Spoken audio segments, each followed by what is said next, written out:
Salut à toutes et à tous et bienvenue ici au Havre pour la première émission de Culture T. Culture T, toutes les 2 semaines, nous allons aller dans un territoire, une ville pour découvrir les artistes qui font l'actualité culturelle. Mais sans plus attendre, voici le sommaire de l'émission. Mon invité principal, Riff Rebs, auteur de bande dessinée qui nous fait chavirer, voyager depuis des années en case et en bulle. Nous sommes allés à sa rencontre. Le taulier du rock'n'roll, Little Bob, on ne pouvait pas passer à côté de ce Havrais pure souche. Il nous parle évidemment de sa musique, mais aussi de sa ville. Jace, un graffeur hors pair, aujourd'hui vivant à La Réunion, mais qui revient sur ses terres natales lors d'une très belle exposition que n'a pas manqué Nicolas Béard. Plein d'autres artistes et plein d'autres surprises dans cette première émission de Culture T, ici au Havre, au Magic Mirrors, un lieu culturel par excellence. L'édito de l'émission, il est tout en charme, tout en musique. Il est signé Juliette Richards, qui nous interprète l'un des morceaux de son groupe The T-Nuns. C'est parti.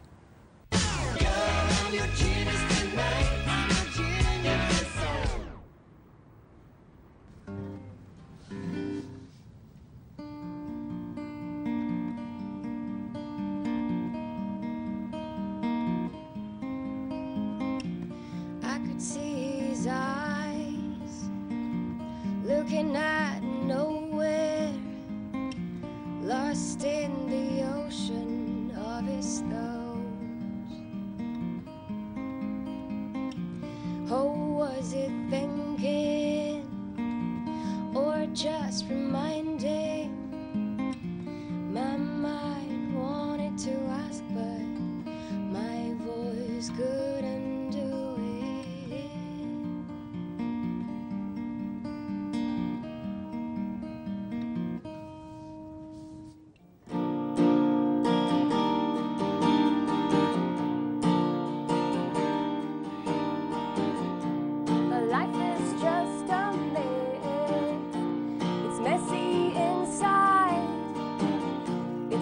Of many events and feelings high, never empty, 'cause when present flies away, past comes back. Never empty, 'cause when past flies away, future arrives.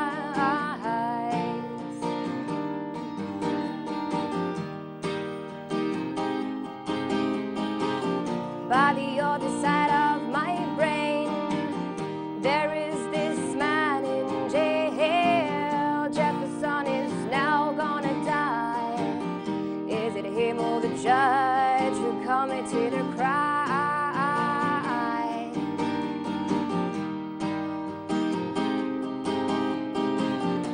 My life is just a maze. It's messy inside. It's a mix of many events and feelings high, never empty, 'cause when present flies away, past comes back. Never empty, 'cause when past flies away, future arrives.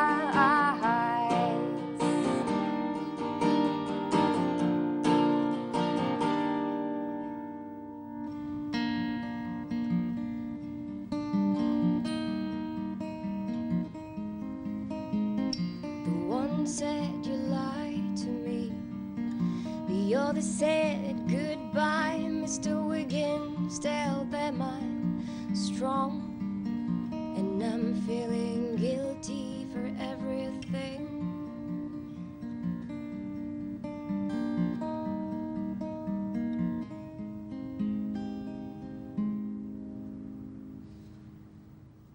Vous venez d'entendre Juliette Richards pour l'édito de cette émission. Sans plus attendre, direction les univers de Riff Rebs, auteur de bande dessinée et invité principal de cette émission ici au Havre.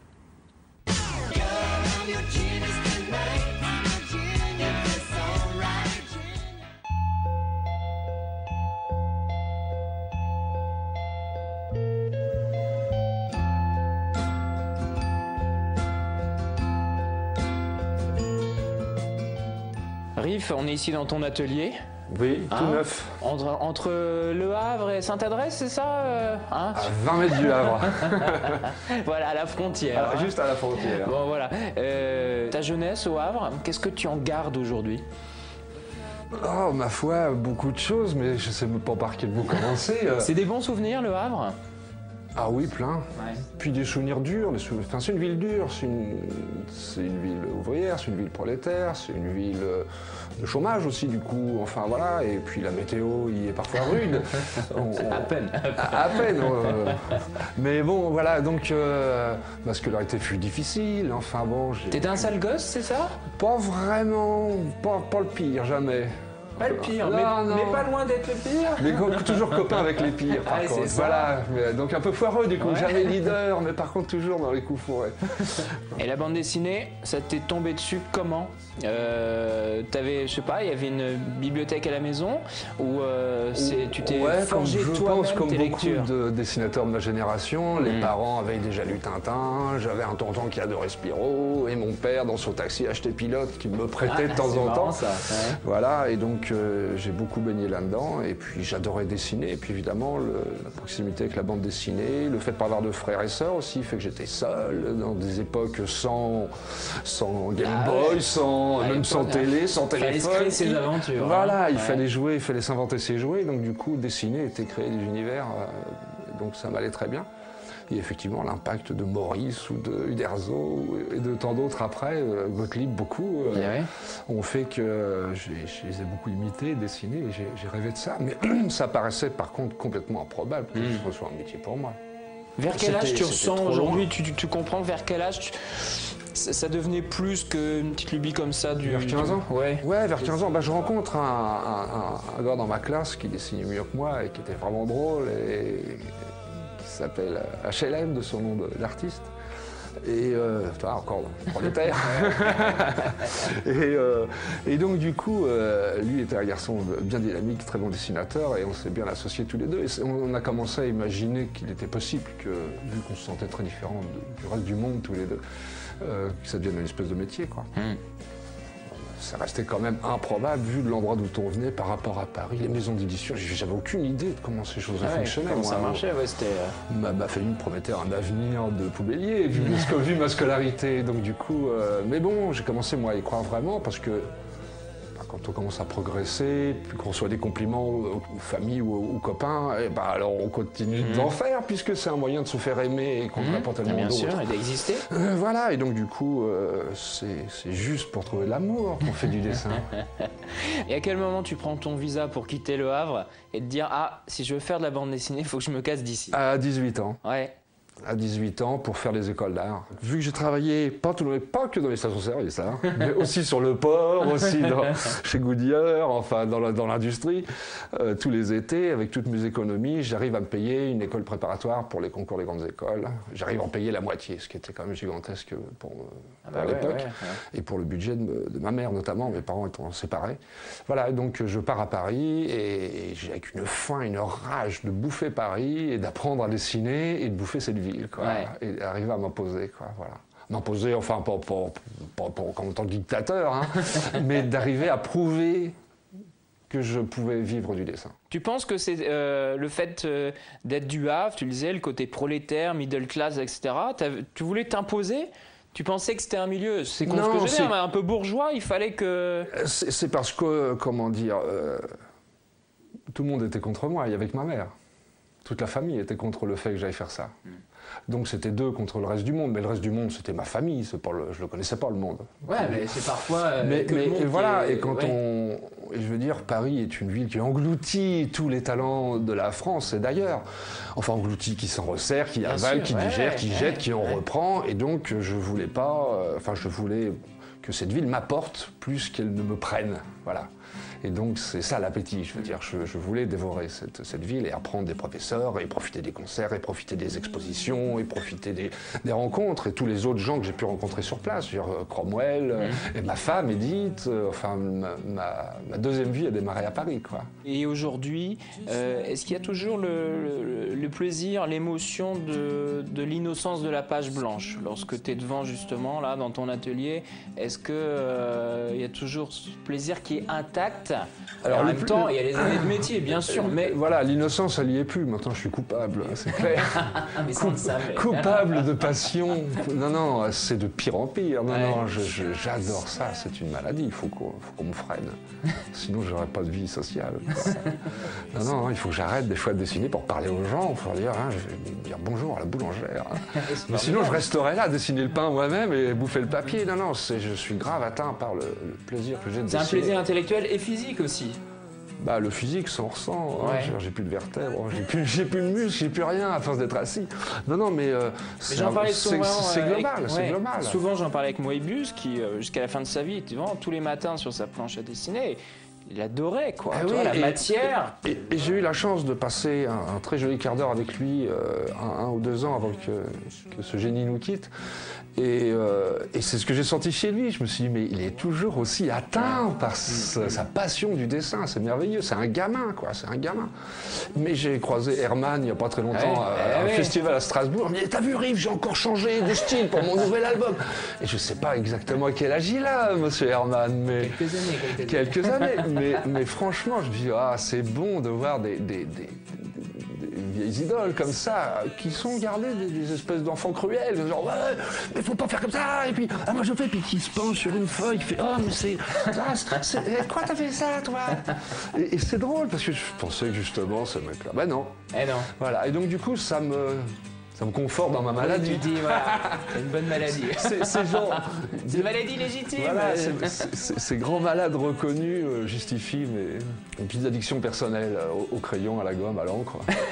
Tes 2 derniers albums, je le disais, très belle collection, Noctambule, aux éditions Soleil. Tu t'es inspiré de l'écriture d'autres, de grands écrivains. C'était pour toi le hasard de la vie de tomber sur ces lectures? Et finalement, tu t'es dit, tiens, là, les personnages, ils existent, je vais pouvoir puiser un petit peu dedans pour créer. J'ai commencé tard à lire, je parlais de ma scolarité mauvaise, évidemment, ça s'accompagnait de ce genre de choses. Mais enfin, j'ai quand même beaucoup lu à partir de mes 16 ans, quoi. Beaucoup lu. Mais la quantité de littérature n'a fait qu'augmenter en comparaison de la bande dessinée. C'est-à-dire qu'évidemment, avec mon goût pour la bande dessinée, l'envie d'en faire mon métier, j'étais absolument passionné, je connaissais, j'achetais, je lisais énormément de bandes dessinées, selon les moyens que j'ai eus, parce qu'il fallait encore que je puisse m'en payer, mais à un moment donné, j'étais effectivement à 90% de bande dessinée par rapport à la littérature, et maintenant c'est 90% de littérature en comparaison avec la bande dessinée. Adapter McCorland, adapter London, c'est faire des choix, parfois j'imagine cruels, absolument, des crève-cœurs, mais il faut les faire. Ah ouais, je les traite, mes amis écrivains, évidemment, ils sont décédés, ils sont pas là, donc je peux tout me permettre. Mais je dis, mon bon vieux McCorland, mon cher Jack, là, excuse-moi, mais je coupe. Salut. Cette scène-là, en bande dessinée, je la sens pas du tout, ou je suis pas d'accord avec ce que tu dis, ou ça a beaucoup vieilli, et puis par contre, là, je fais, merci d'avoir si clairement rédiger les choses que je pense. En fait, je les pense peut-être parce que je les ai lus dans vos livres, à vous et d'autres, quand j'étais jeune, quoi. Mais je reconnais, j'ai choisi ces livres-là parce que je m'y reconnais d'un point de vue humain, philosophique, etc. Donc du coup, voilà, quand je suis dans leur récit, je parle dans leur bouche et leur bouche parle pour la mienne. Enfin, tout ça, ça finit sur du papier. Et justement, à ces personnages qui n'ont existé que par des lettres couchées sur un papier, tu leur donnes de la vie. Toi, tu leur donnes un visage, une gueule, du mouvement. Comment on crée ça? Ton inspiration à toi pour créer ces personnages, et encore plus lors d'une adaptation livre, c'est pas évident, quoi. Ouais, c'est pas évident, puis c'est pas évident à raconter, parce que c'est un peu du potage, quoi. C'est l'histoire de cuisine. Après, en faire une recette, c'est pas possible. Mais tu fais une sorte de casting sur le papier? Non, le truc d'abord, c'est que je lis le roman au au moins 2 fois. Une fois comme un simple lecteur, une deuxième fois avec l'intention et en cherchant les images que ça me provoque. Et après, je laisse reposer la chose. Dans l'idée, pas de l'oublier évidemment, mais enfin, je laisse retomber le truc, quoi. Et après, je commence à rêver du livre. Comme s'il n'était plus qu'à moi, comme je rêve d'en faire, voilà, depuis que j'ai 15 ans, voilà. Et je commence à rêver du livre, évidemment, avec les intentions qui me plaisent dedans, et puis là commencent à venir les images, les enchaînements, les séquences, enfin toute la partie narrative, les images fortes que j'y vois, celles où je vois qu'il y a un problème pour trouver l'image ou le lien entre telle séquence, enfin voilà, je rêve du truc. Et puis là, je me jette sur le papier, je travaille et puis je commence à réouvrir à côté de moi le roman d'origine et je souligne, machin, et je fais de l'analyse de texte comme je voulais pas en faire à l'école. Et là, je le fais avec une passion folle. Voilà. Et donc, du coup, je passe à l'épreuve de l'écriture et découpage quasiment simultanément. Voilà, et tout ça n'est pas présentable à personne. Personne ne peut lire cette étape de travail, mais c'est la plus conséquente, la plus difficile et la plus passionnante. Riff, merci à toi. On parlait du Havre, ville rock'n'roll, et on va rencontrer une légende, hein, on peut le dire, une vraie légende du rock, c'est Little Bob. Pas que du Havre, hein, messieurs, dames, il a fait toutes les scènes françaises et anglaises. C'est l'excellentissime Paul Bouffard qui l'a rencontré. All set? Let's go.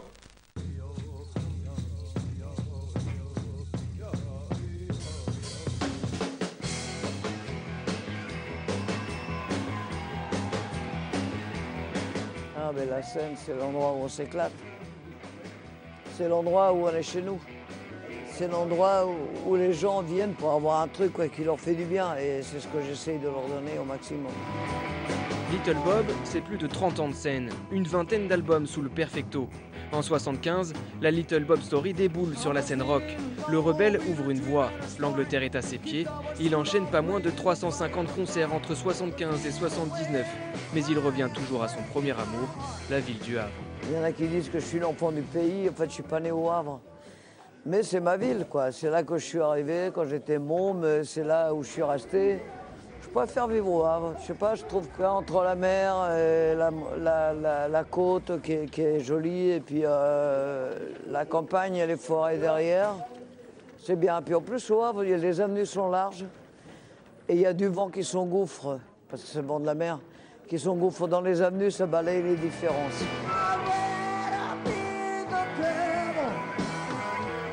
Ouais, pour moi, le Havre, c'était aussi quand j'étais môme que j'allais me balader sur les quais. Bah, c'était l'envie d'ailleurs, quoi. Ça me donnait l'envie de partir, d'aller loin. C'est ce que j'ai fait. On dit que c'est une machine à rocker, une ville rock en France. Est-ce que c'est vrai? Plus maintenant. Elle l'a été. Elle l'a été. Bon, maintenant, ça veut dire qu'il suffit qu'il y ait 2 ou 3 nouveaux groupes qui ressortent et qui donnent pour que ça remarche. Mais c'est vrai que ça a été une belle machine à rocker. Ouais, ça a été peut-être la meilleure machine à rocker de France. Maintenant, la musique, tout se passe sur la côte. À part le Magic Mirrors qui mériterait d'être plus fréquenté par les Havrais. Je sais pas, on dirait que la musique a emmerdé les gens dans le centre-ville puisqu'on a fermé le cabaret électrique. Bon, ils vont ouvrir une autre salle, le Tetris. Mais bon, pour moi, je pense que le Magic Mirror, c'est un truc à exploiter que les Havrais ne connaissent pas assez. Here to shine. Here to shine. To pick the man.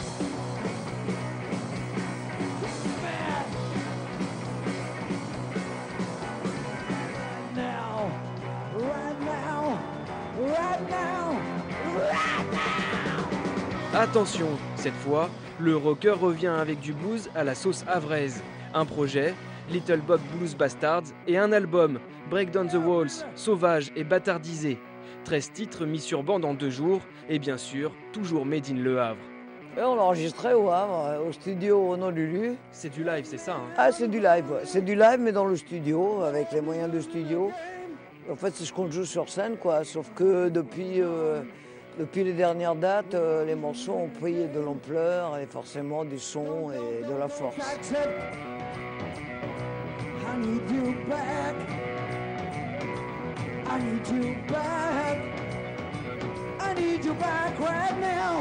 Aujourd'hui, c'est de plus en plus difficile. Donc le seul conseil que je Merci. Hein. Du champagne, c'est bien. Le conseil que je peux leur donner, c'est de travailler, d'y croire et de tourner, parce que sans tourner, il n'y a rien. D'accord, c'est bien de répéter dans les caves, mais ça ne suffit pas. Et jouer dans les bars, ça ne suffit pas. Il faut aller au bord du public ailleurs que chez soi. Et voilà, santé. Merci beaucoup. Merci. Santé à toi aussi.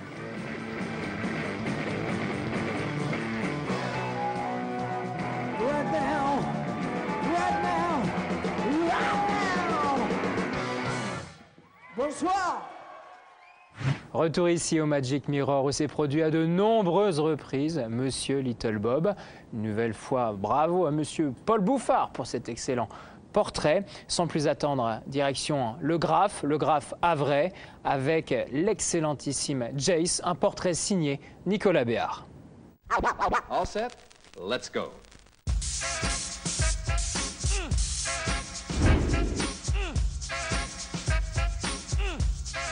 Ça fait tranquillement 20 ans que Jace officie sur tous les murs qui tombent à portée de sa bombe.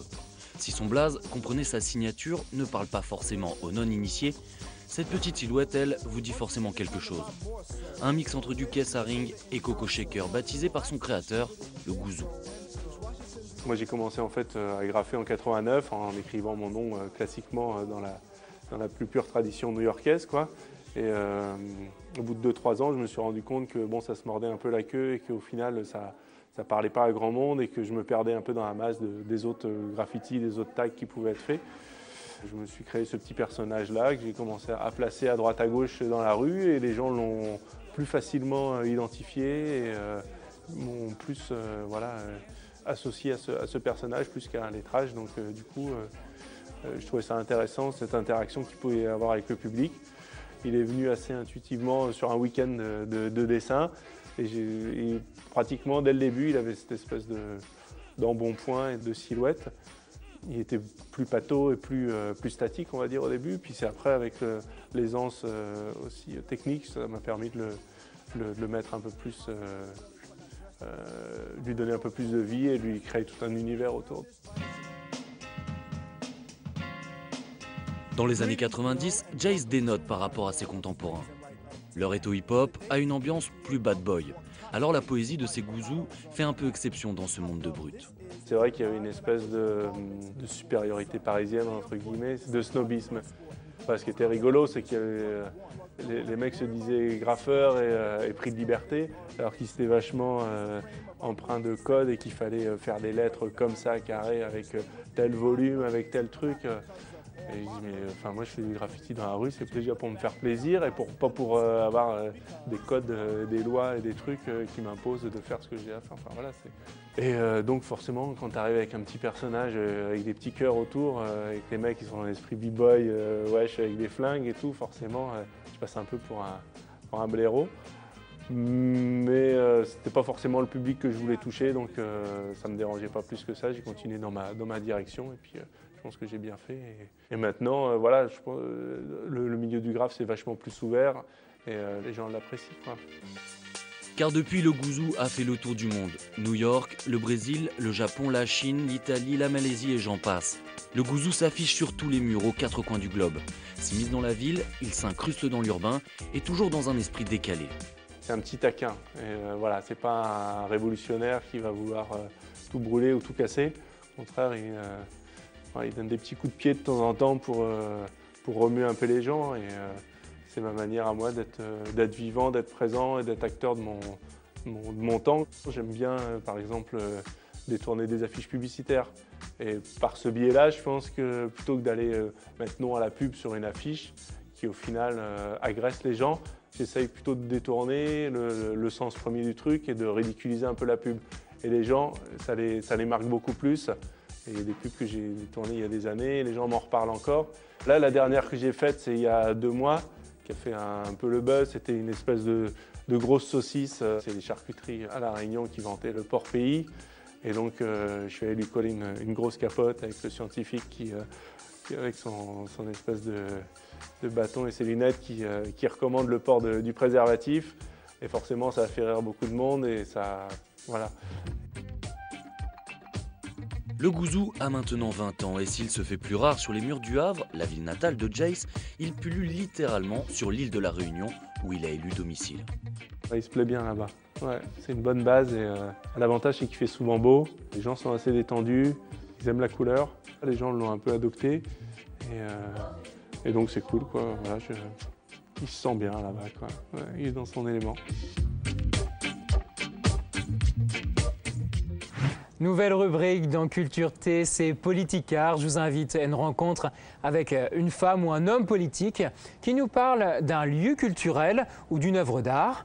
C'est parti.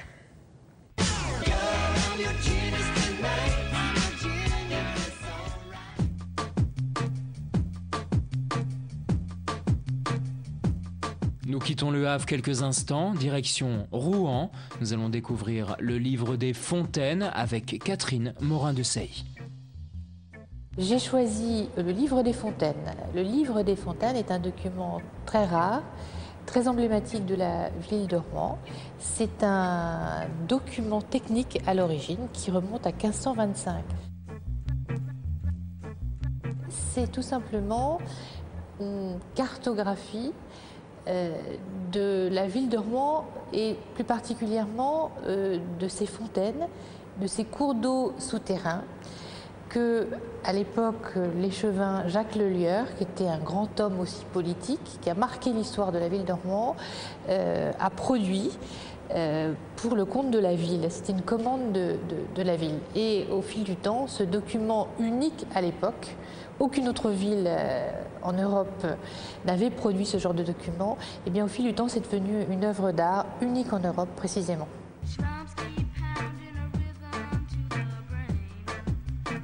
Peut-être que les artistes n'aimeraient pas qu'on les compare à des politiques à l'inverse. Moi, je pense que le parallèle qui peut être fait entre un homme ou une femme politique et un artiste, c'est justement ce que je disais, être dans l'avenir. On est dans une projection de la société pour demain.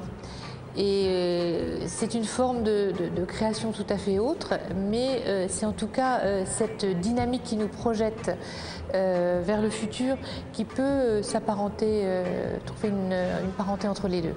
Le politique, c'est parfois aussi l'art de la parole pour convaincre, faire passer ses idées. Donc il y a forcément parfois une théâtralisation de la prise de parole pour pouvoir, comme l'artiste, émouvoir, susciter la curiosité, l'adhésion. Et je crois qu'il y a de ça aussi dans la façon dont le politique va s'adresser à ses concitoyens. C'est la fin de cette émission Culture T ici au Havre. Merci à mes équipes, Paul Bouffard et Stéphane Bauden. Merci aussi à toutes les équipes du Magic Mirror de nous avoir accueillis pour tourner cette émission. Toutes les infos, vous les connaissez. Mon profil Facebook et tous les jeudis matins, ma chronique Coup de cœur, bande dessinée dans le quotidien Métro. Et on va finir cette émission en musique avec le guitariste Hugo Lippi. À bientôt pour d'autres aventures.